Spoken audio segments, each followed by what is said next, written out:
Even before Enter the Dragon was released, Bruce Lee had become one of the biggest box office attractions in the world. But as he was sorting through scores of offers for more and even bigger movies, he died in Hong Kong, where he and his family had been living at the time. At first, the press stories gave his cause of death as cannabis poisoning. Cannabis, as I'm sure many of you know, is the technical term for hashish and marijuana. But since nobody had ever heard of anyone dying from cannabis, many young people just didn't buy that explanation. And a later autopsy indicated that he had died from a cerebral edema, which I find out is a swelling of the brain apparently caused by an allergic reaction to some medication he was taking for a painful back injury. In any case, his mom and his brother are with us now to tell us more about the man karate experts are now calling the Galileo of the martial arts. So please welcome Grace and Robert Lee.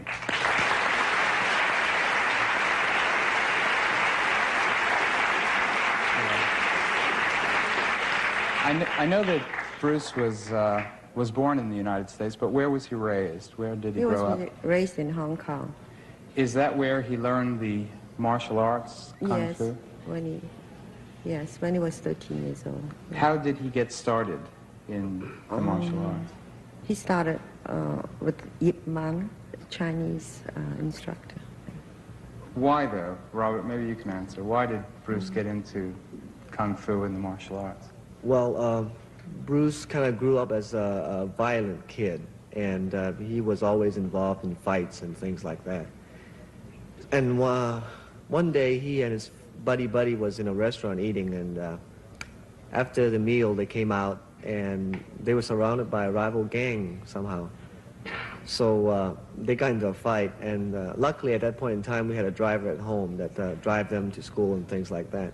And he came in the right time, right place, and the gang, seeing the car approaching, they just fled. And that sort of more or less saved Bruce in a way.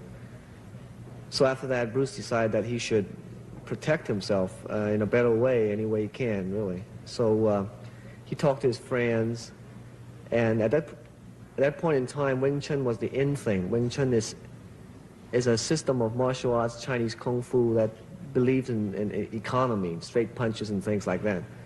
And to him at that point was the most logical approach for protection. So he decided to talk to this old gentleman by the name of Yip Man, who later became his instructor. And how old was he then? He was about 13, 14, around that age. When did he start in the movies?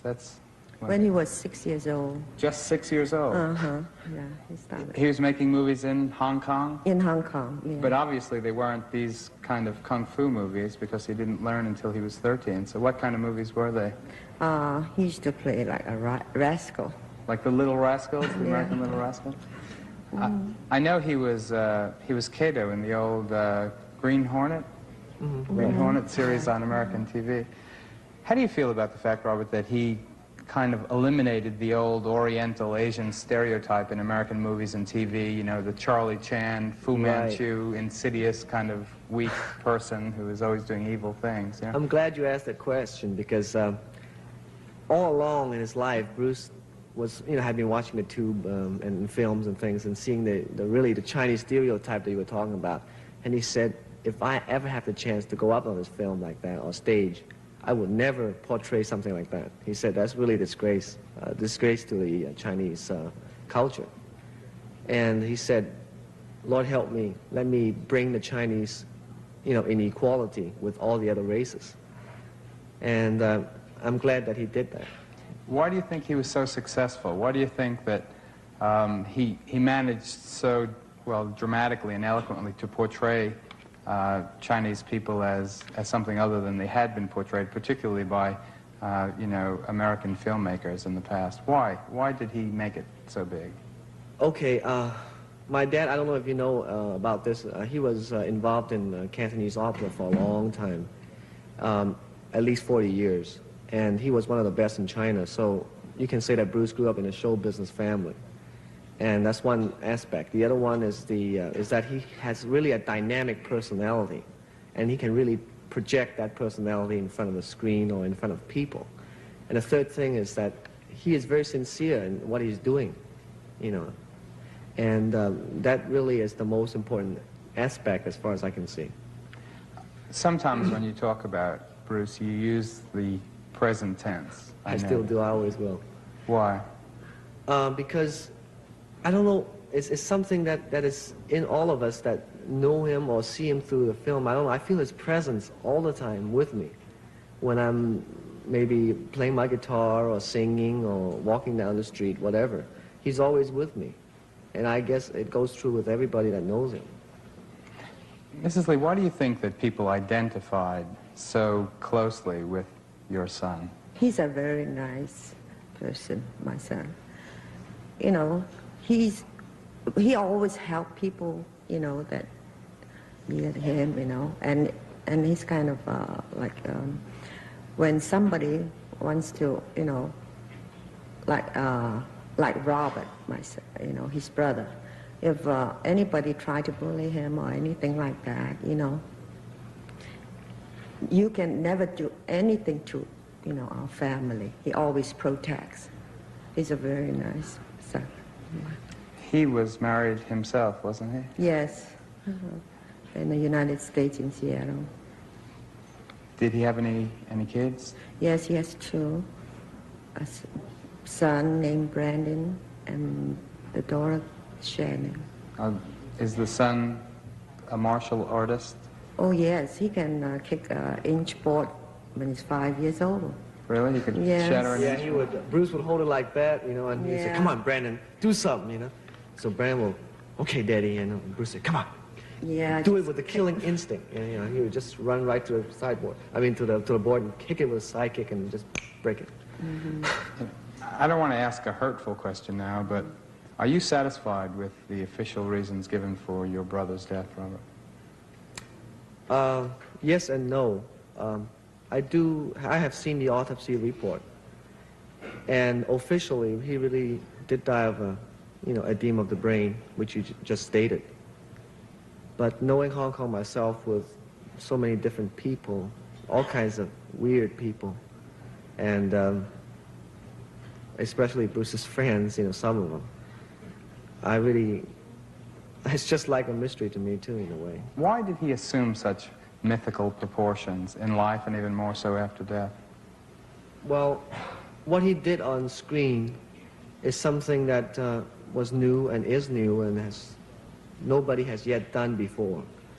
And he just played a true, sincere martial artist in film, and he really managed to project that image. And I guess when the public saw that, it's just something that's never seen before, and it's something that is really dynamite and dynamic.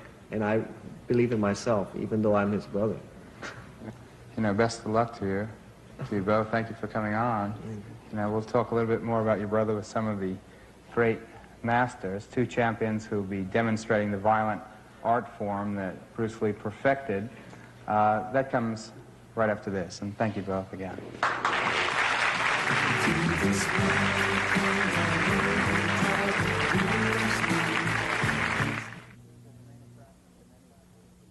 The centerpieces and the main attractions in any of the Bruce Lee films were always the kung fu fighting scenes, and one of the classic encounters was between Bruce Lee and an American actor and martial arts master named Chuck Norris. The film was The Return of the Dragon.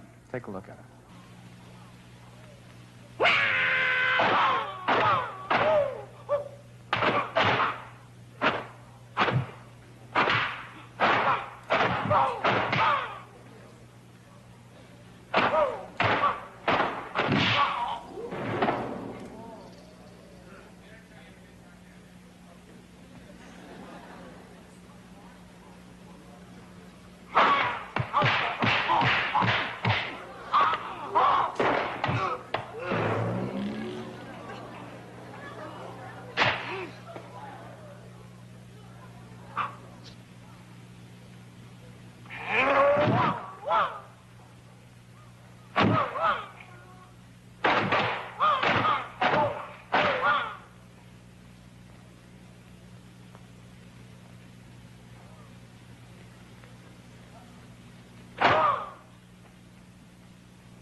Chuck Norris, who was in that segment, hails from Southern California, and he's one of the world's foremost, that's redundant, one of the world's foremost kung fu experts and champions in this country, and he's with us now. Please welcome Chuck Norris. Thank you.